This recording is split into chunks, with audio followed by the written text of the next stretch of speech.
Arthur and the Fox by Juliette le Baron and Rachele Capiluppi.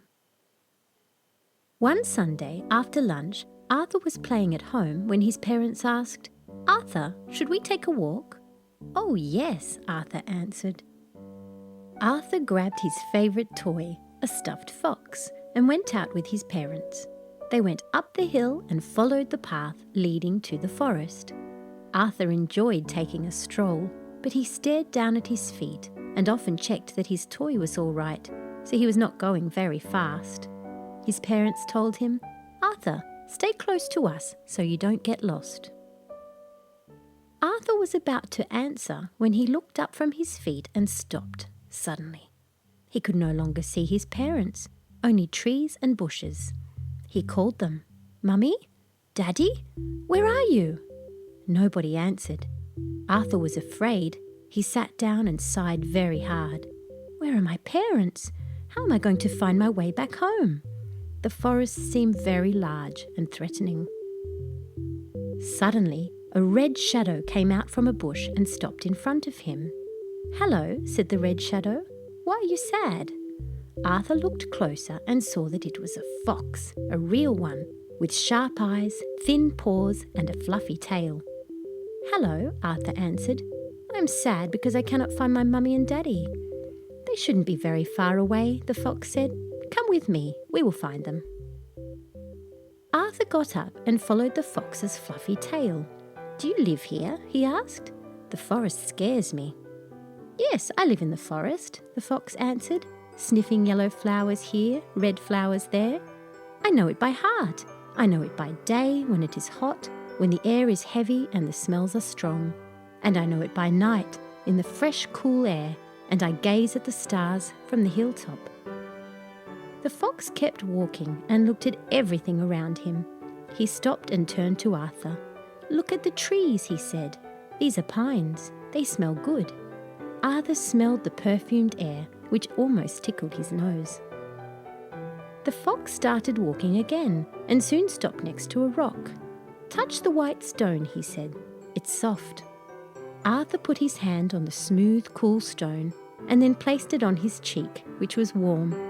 Next to the white stone there was a grey rock with green moss, but also purple flowers and yellow flowers. So many colours. After a few moments, the fox said, "Listen to the cicadas.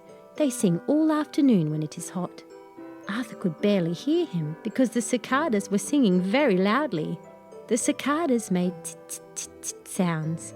When they were quiet, Arthur could hear bird songs. They went up the hill, and at the top, the fox sat down in the shadow of a tree, on a mat of pine needles. Just behind the tree, there was a cliff of grey stone overhanging the woods. "From here, I can see the whole forest," the fox said, "and the birds in the sky, the butterflies, the bees, and the clouds. At night, I see the bats and the fireflies. I hear the crickets, and I watch the stars."